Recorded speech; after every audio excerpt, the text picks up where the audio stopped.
Hello everyone, welcome back to Mumtaz makeup and mehndi corner. তো চলে এলাম গণবিবাহ দিবসের রিসেপশন দিবস নিয়ে। তো যথারীতি 15 ডিসেম্বরের রিসেপশন ডে, যেটা 17 ডিসেম্বর, সেটাই ফার্স্ট ব্রাইডকে টাইম দেওয়া ছিল 12:30টায়। আমি জানতাম না ব্রাইডকে, কারণ ব্রাইডের শ্বশুরবাড়ির লোকজন আগে আমার কাছে অনেকজন সেজেছে, আর তারাই আমাকে বুক করেছিল। তো ওখানে পৌঁছাতেই সবাই আমাকে বলছিল যে ব্রাইডকে গিয়ে দেখো তো চিনতে পারো কি না। তো আমি তো ভাবছিলাম যে কে হবে, আমি চিনতে হয়তো আমার খুব চেনা। তো গিয়ে ফেসটা আমার খুব একটা মনে পড়ছিল না। বাট যখন শুনলাম তখন আমার নিজেরই অবাক লাগলো যে আমি এত তাড়াতাড়ি কী করে ভুলে যেতে পারি। আমরা কলেজের সেম ইয়ারে পড়তাম, আমাদের সাবজেক্টও সেম ছিল, এমনকি আমরা টিউশন একটা জায়গায় সেম করতাম, প্র্যাকটিক্যালের টিউশন। অ্যান্ড আমরা হয়তো অন্য টিউশনও সেম জায়গায় করেছি, বাট সামহাও ওর ফেসটা আমার কোনো মতেই মনে ছিল না। তো যাই হোক, ওকে আমি ওর ইচ্ছা অনিচ্ছা জেনেছিলাম যে কেমন ও সাজতে চায়।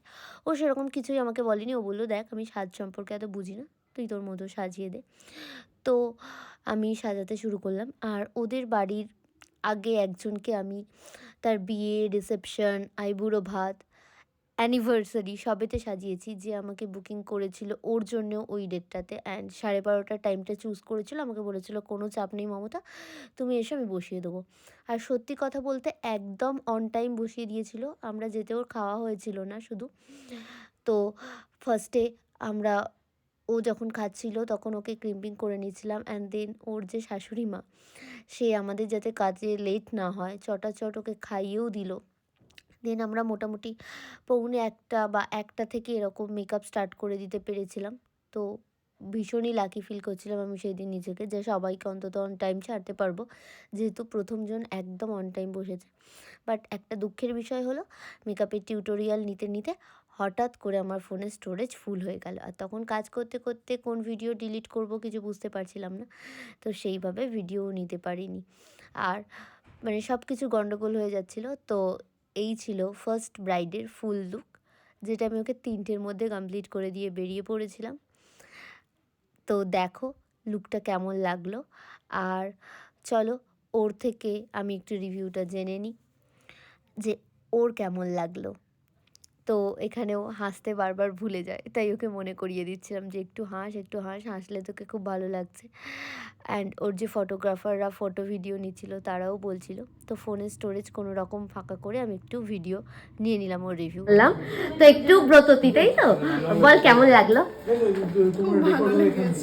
ও কিছুই আমাকে বলেনি যে কেমন চাই বা কিছু, আমি নিজের মতো করে সাজিয়ে দিন। যথারীতি আবার আমার ফোনের স্টোরেজ ফুল হয়ে গেল রিভিউ নিতে নিতে। তো কিছু আর করার নেই, নেক্সট ব্রাইডের উদ্দেশ্যে বেরিয়ে পড়লাম। তো নেক্সট ব্রাইড, যে 15 ডিসেম্বরে সবার সাজ যার খুব ভালো লেগেছে, সত্যিও স্কিন ভীষণ ভালো। তো সেদিনও একটা ডিপ রানি কালার বা কী বলবো ম্যাজেন্টা কালার টাইপের একটা লেহেঙ্গা পরেছিল, আর বলেছিল সেদিন ওর একদম সিম্পল লুক চাই, যাতে চোখে কোনো রকম গ্লিটার বা কোনো প্রচুর আই মেকআপ বেশি এরকম না থাকে। তো আমি খুব সিম্পল আর সাস্টেল একটা আই মেকআপ করে দিয়েছিলাম। আর সেদিন আমার কেন জানি না মাথার মধ্যে শুধু স্পটলাইট আই মেকআপই ঘুরছিল। তো প্রথম থেকে শেষ সবারই স্পটলাইট করেছি, শুধু কালারের ডিফারেন্সিয়েশন। আর আমি একদম প্রমিনেন্ট কাট ক্রিজ বা প্রমিনেন্ট কাট করে স্পটলাইট আই রিয়েল ব্রাইডদের ক্ষেত্রে পছন্দ করি না। আমি খুব আই সুদিং আই মেকআপ আর সব কিছু আই সুদিং পছন্দ করি। তো আমি সেটাই আমার ব্রাইডদের দেওয়ার চেষ্টা করি, আর আমার ব্রাইডরাও সেটাই পাওয়ার জন্য আমাকে বুক করে। তো এই ছিল কেমন লাগে ব্রাইডের লুক। খুব ভালো, খুব সুন্দর, পছন্দ হয়েছে। আগের দিন মেকআপ স্টে করেছিল অনেকক্ষণ। আর সবাই কেমন বললো? দারুণ। ওকে। দেন ওর তো সেদিনকেও সেম মেকআপ স্টুডিওর মেকআপ ছিল, যেটা সবাই জানতে চেয়েছিলে যে বিয়ের দিন ও কোন ব্র্যান্ডের মেকআপ করেছে। তো ও মেকআপ স্টুডিওর মেকআপ করেছিল বিয়ের দিন আর রিসেপশনের দিন, বোথ দুদিনেরই মেকআপের গ্লো তোমরা দেখতে পাবে। তো এই ছিল ওর সুন্দর লুক। আর ওর যে হাজব্যান্ড মানে দাদা ছিলেন একজন ফৌজি, তো ওনার ড্রেসটা উনি পরেছিলেন, আর দাদার সাথে আমার ব্রাইডের মিষ্টি একটা ভিডিও ক্লিপ আমি নিয়ে নিয়েছিলাম, যেটা রিলস আমি অলরেডি শেয়ার করেছি, তাই এখানে আর এডিট করে রিলসের মতো পোস্ট করলাম না। জাস্ট যে নর্মাল ক্লিপগুলো নিয়েছিলাম সেগুলোই তোমাদের সাথে শেয়ার করলাম। ওরা ভীষণ লজ্জা পাচ্ছিলো, বাট তাও একটা নিলাম সুন্দর করে, যে খুব ভালো লাগছে আর রিলস করে পোস্ট করব বলে। তো চটজলদি থার্ড ব্রাইডের কাছে যেতে হবে, তো বেশি টাইম নষ্ট না করে নিচে নেমে পড়লাম। নিচে নেমে ওরা চলে এসেছিলো ওদের ফটোগ্রাফারদের সাথে শ্যুট করার জন্য। আর দেন আমি পৌঁছে গেলাম থার্ড ব্রাইডের লোকেশানে। গিয়ে তো দেখলাম আমার ব্রাইড পুরো একদম শাড়ি পরে, জুয়েলারি পরে, গলায় মেকআপ করে রেডি করে রেখে দিয়েছে রিম্পা। দেন ঝটাঝট মেকআপ লুকটা কমপ্লিট করে নিলাম। দেন ফটোগ্রাফাররা চলে এলো, তাই আমি আর কোনো ক্লিপ নিতে পারলাম না। দেন ফটোগ্রাফাররা আগে ক্লিপ কমপ্লিট করে নিল, তাদের যা যা নেওয়ার ছিল। দেন আমি আমার ব্রাইডকে যে লুকটা দিয়েছিলাম সেটা তোমাদের সাথে শেয়ার করার জন্য এটা ছোট্ট ভিডিও ক্লিপে নিয়ে নিলাম। আর দেন নিয়ে নিলাম ওর একটা মিষ্টি রিভিউ। তো তোমরা জানিও কেমন লাগলো ওর লুকগুলো। ওকে, আমাদের তাহলে 15th ডিসেম্বর আর 7th ডিসেম্বরের লাস্ট অ্যান্ড ফাইনাল ব্রাইড, যে একটু ওর আগে না।